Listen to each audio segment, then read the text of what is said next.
who are you? My most recent answer to that is I'm a Quaker. And if somebody says to me, "Who are you?" then I am me.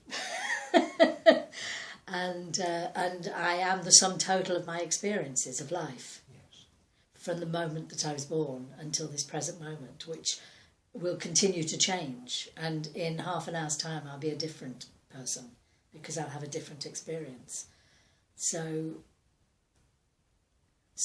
I am the sum total of, who am I? I'm the sum total of my experiences. And earlier we were talking and you said that there was a portion of a poem that illustrates that aspect of ourselves that's not necessarily the doing aspect. Would you want to share that with us? Yes, it's a poem called The Invitation by Araya Mountain Dreamer. She says, "It doesn't interest me what you do for a living. I want to know what you ache for, and if you dare to dream of meeting your heart's longing. It doesn't interest me how old you are. I want to know if you'll risk looking like a fool for love, for your dream, for the adventure of being alive. It doesn't interest me what planets are squaring your moon. I want to know if you have touched the centre of your own sorrow, if you have been opened by life's betrayals, or have become shrivelled and closed from fear of further pain." And she goes on to talk about joy and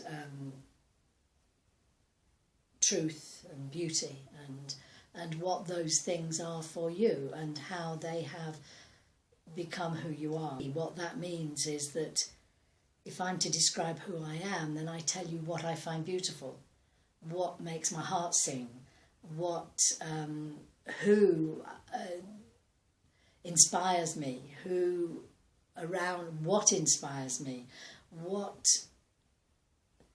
who I am is how I get up in the morning and how I go to bed at night and what I do in between. And some days that is a very peaceful, beautiful, contented, happy person. And then others it's a despairing, crying, sad person. And all those things, both the light and the dark, if you want to say, are things that who I am. And I think because of my life and because of the experiences I've had, I know because of those, I have learnt more and more totally to accept both those aspects of myself. And that's who I am, and that's who I ask people to accept and to love and to not judge, because I'm doing the best I can given the life I have led, given the experiences I've had. And it's so if you ask me who I am, I might say to someone, why do you want to know? Because do I trust you enough to tell you who I am? Because if I really tell you who I am, the deepest fear within me is that you'll not like me, or you'll not want to be with me, or you'll not want to know who I am anymore. Because maybe it will bring out darkness in you, or maybe you'll be too overwhelmed by my light. I don't know. Both aspects can be scary for me with other people and for other people with me. I'm a very ordinary person. I'm not anybody special, but I have an immense amount of love. I have an immense amount of anger. I have an immense amount of compassion. But I have an immense amount of thinking people are idiots when they don't do things that I think they should do.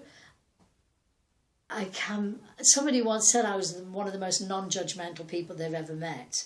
And I accepted that statement, and then I came out with a judgment. and my dear friend said to me, well, maybe not that much.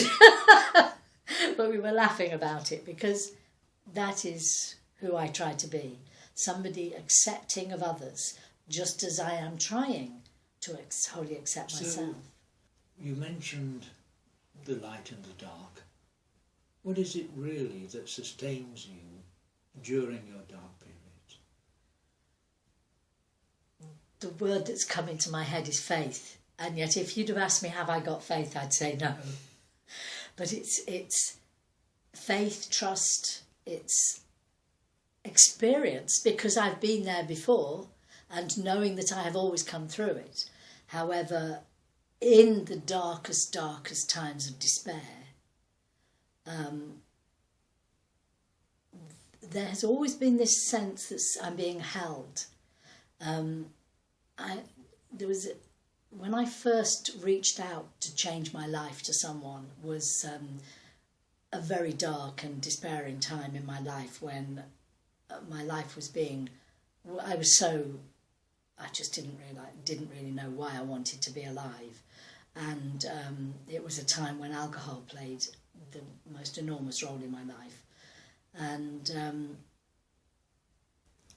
I remember going to this person and saying, there's this deep, dark hole inside of me, but I know that somewhere in there is a God.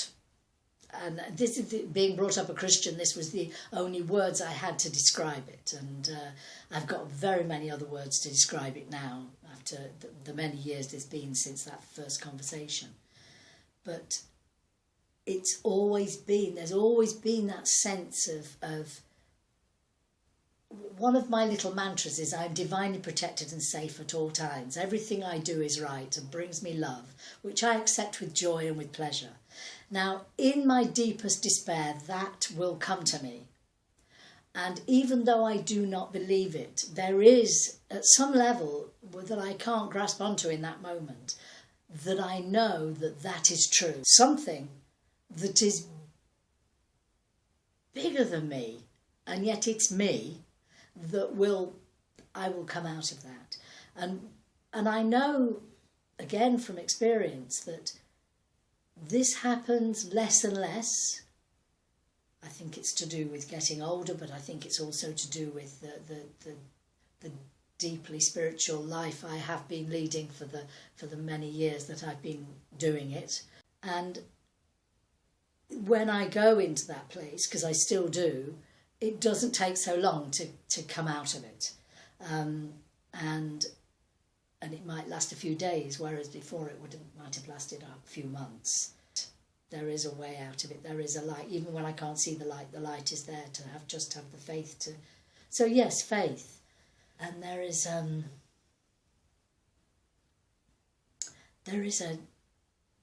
verse from Hebrews. So faith is the substance of things hoped for and the evidence of things unseen. I have struggled with that chapter for many, many years, but now I don't need to know it on an intellectual level. I know in my heart what that means. And that's what faith is. It's like, it's the only thing that I can hold on to. So, are you saying then that you have faith in your journey through life? Yes. I have faith in my own sense of being, which is what you're saying, who am I? I have faith in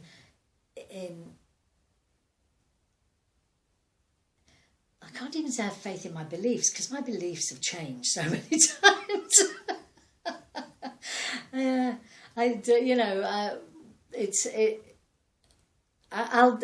I've spent many years teaching people and running meditation groups and running workshops and friends that have been with me throughout my journey and even recent ones. They'll say, "But you didn't say that last week. You said the complete opposite." I said, "Well, it's okay to change my mind."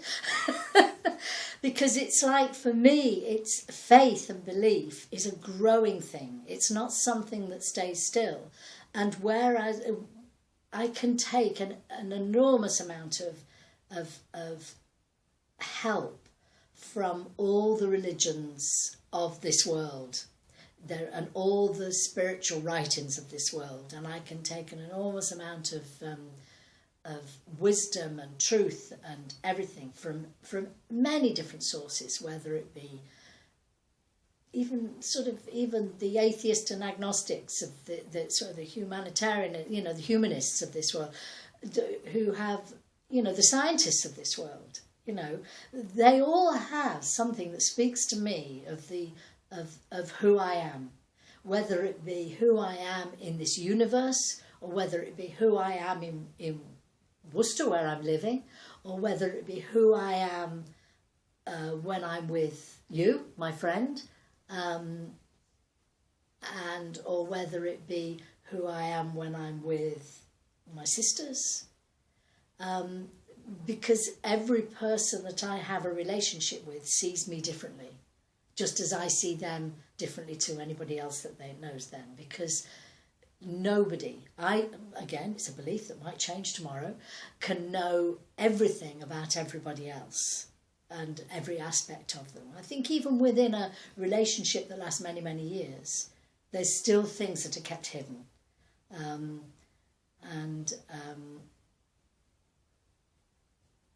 Which is interesting, because who I am, I'm the hidden parts of me as well. I'm those hidden parts that I just need to keep hidden. Not so many of them as they used to be. I was brought up in a family surrounded by secrecy, you know, alcoholic parents that we weren't allowed to talk about. I've been brought up on secrets and lies and untruths and half-truths. Yes, it's about truth as I know it, you know, like the X-Files. The truth is out there, and it's like my truth about something will be different to even the person that it shared that experience with me, because we bring our own selves to that experience. So it's like there's this sort of surrealism between people as well about, well, is this the truth, or am I just really making this up? And does it really matter? So are you saying then that your journey has been a journey into ever-expanding truth? Absolutely. And that truth is actually becoming something that is unknowable.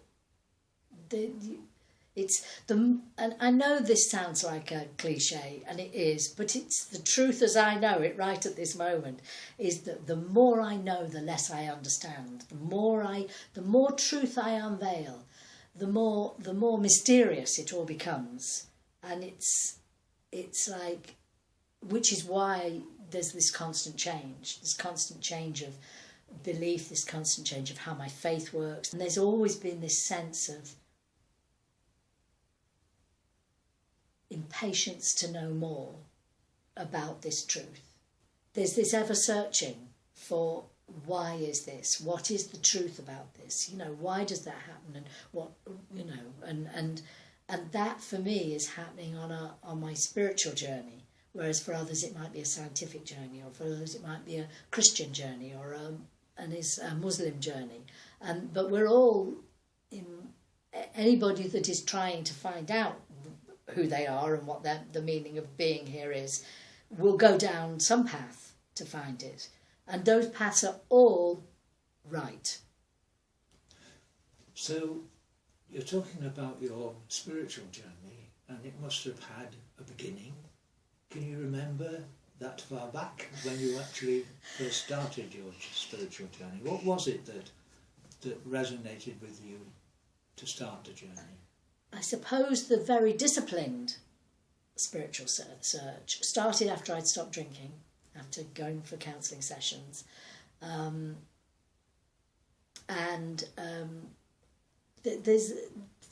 think there's many different starts, but I'm going to focus on one, because it involves you, because I was living in Ireland, and a very dear friend of mine, came to visit, and she brought me an application form for this course called The Quest. That was the moment that I actually committed to, yes, this is the life I want. By that time I'd stopped drinking, I'd started to do some meditation, I'd started to read certain books. I was about to go off to India to stay in an ashram for 3 weeks, and so I was starting to look around. But it was that discipline with the Quest, which was a sort of, a daily practice, and then after that the Arcane School, that has got me to where I am now, which is where it brings us back to the beginning, is I am Quaker.